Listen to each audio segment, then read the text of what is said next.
There was a time when nearly every American home had its own medicine cabinet, not filled with pills, but with plants.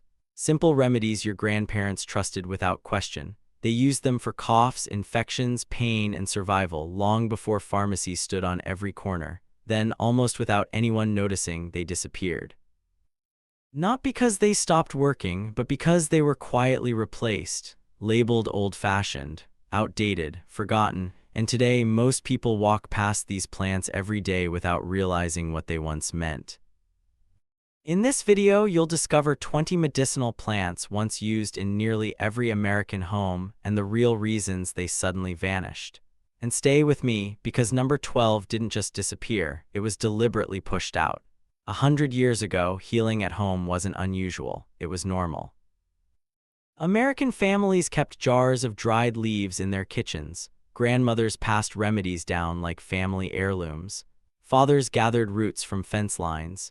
Children grew up knowing which plants soothed fever and which ones stopped pain. This wasn't alternative medicine, it was simply called medicine. But as the 20th century moved forward, these plants didn't just fall out of favor, they were replaced.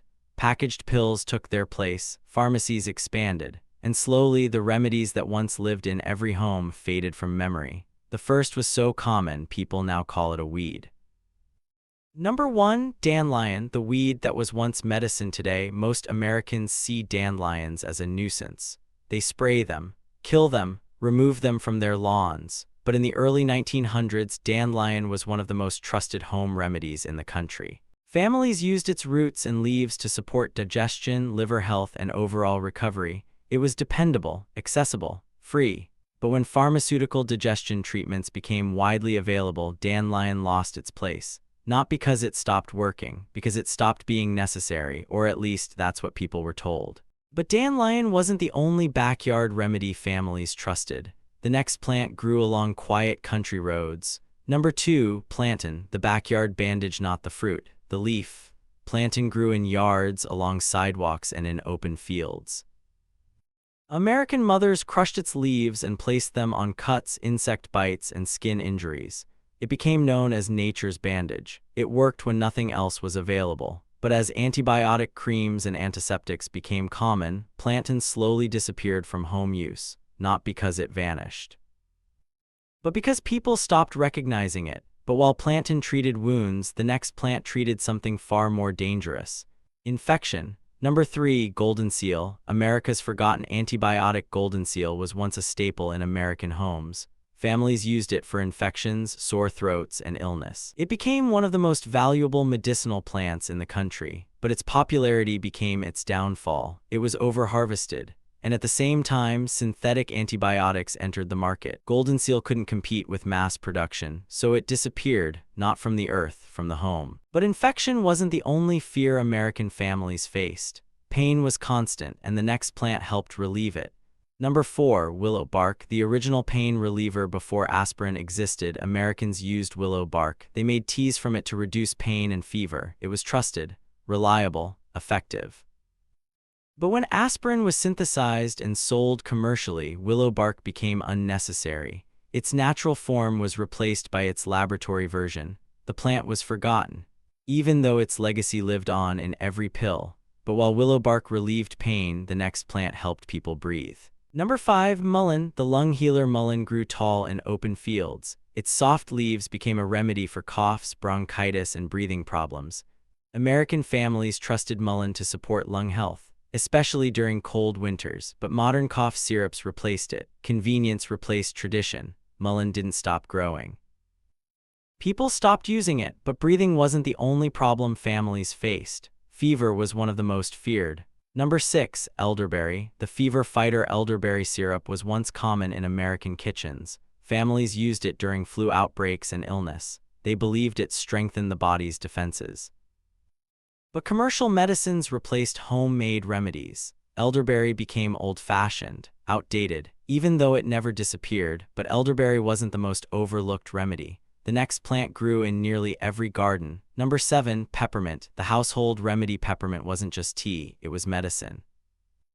American families used it for stomach pain, nausea, and illness. It worked quickly, reliably, but over time, pharmaceutical digestive treatments replaced it. Peppermint remained, but its purpose changed from medicine to flavor. But stomach problems weren't the only threat. Infection could still kill, and the next plant helped prevent it. Number 8. Yarrow. The soldier's remedy. American settlers and soldiers used yarrow for wounds. It helped stop bleeding. It supported recovery. It saved lives, but modern medical supplies replaced it. Yarrow became unnecessary, even though it still grew in the same fields, but wounds weren't the only danger. Anxiety and exhaustion were common too. Number 9. Chamomile. The calming medicine chamomile was trusted across American homes. Families used it to calm nerves, help sleep, and support recovery. It became a symbol of comfort, but pharmaceutical sedatives replaced it. Chamomile became tea, not treatment. Its role changed. Its value forgotten, but calming the mind wasn't enough, because the next plant helped protect the heart itself. Number 10. Hawthorn. The heart tonic. Hawthorn berries were used to support heart health. American families trusted it. They believed it strengthened the body, but modern heart medications replaced it. Hawthorn slowly disappeared from home medicine cabinets, not because it failed, because something else took its place. Number 11. Comfrey. The bone knitter. A century ago, American families called comfrey knitbone because they believed it helped the body recover from injuries faster. They used it for sprains, bruises, broken bones. It became one of the most respected healing plants in rural America. But over time, safety concerns and regulation pushed comfrey out of common use. Doctors stopped recommending it. Stores stopped carrying it, not because Americans forgot overnight, because access slowly disappeared. But comfrey wasn't the only plant pushed aside. The next one was replaced by something far more profitable. Number 12. White willow. Replaced by its own copy, white willow was America's original fever remedy. Families trusted it for generations. It reduced pain, lowered fever, helped people recover. But in 1899, a pharmaceutical company introduced aspirin, a synthetic version of willow's natural compound. It was easier to sell, easier to control, and slowly white willow itself vanished from American homes, not because it stopped working, because its replacement took its place.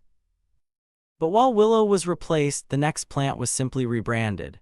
Number 13. Echinacea. America's immune root. In the early 1900s, echinacea was one of the most popular remedies in the United States. Doctors prescribed it. Families trusted it. It was used during infections and outbreaks.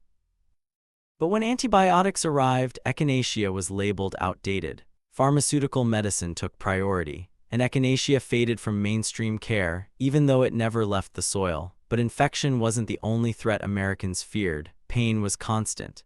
Number 14. Black cohosh, the women's remedy.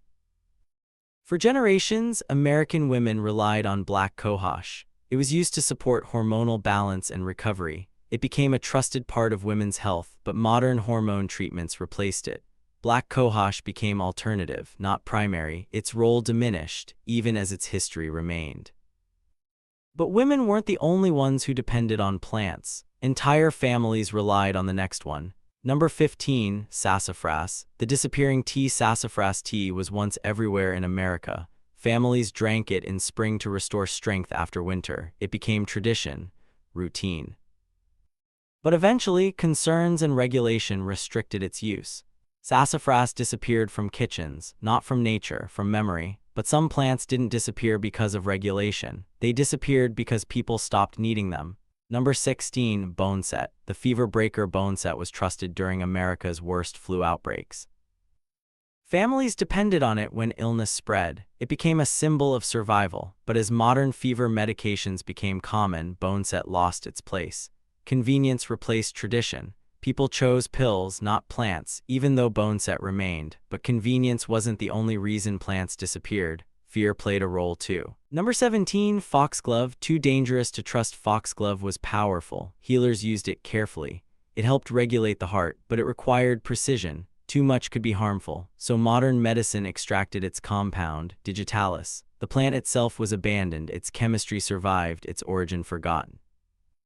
But foxglove wasn't the last forgotten remedy. The next one disappeared for a simpler reason. Number 18. Feverfew. The headache cure. American families used feverfew for headaches and migraines. It became a trusted household remedy, but painkillers replaced it. Faster, simpler, mass-produced, feverfew became unnecessary.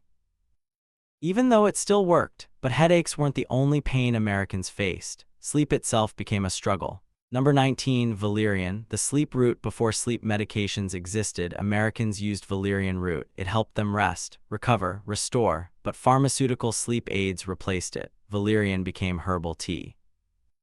Not medicine, its role diminished, its purpose forgotten. And that brings us to the final plant, the one every American child knew. Number 20, clover, the remedy no one noticed. Clover grew everywhere. Fields, yards, roadsides. American families used it for coughs and recovery. It was normal, common, expected. But because it was everywhere, it was never protected, never preserved. People stopped paying attention, and clover quietly returned to the wild.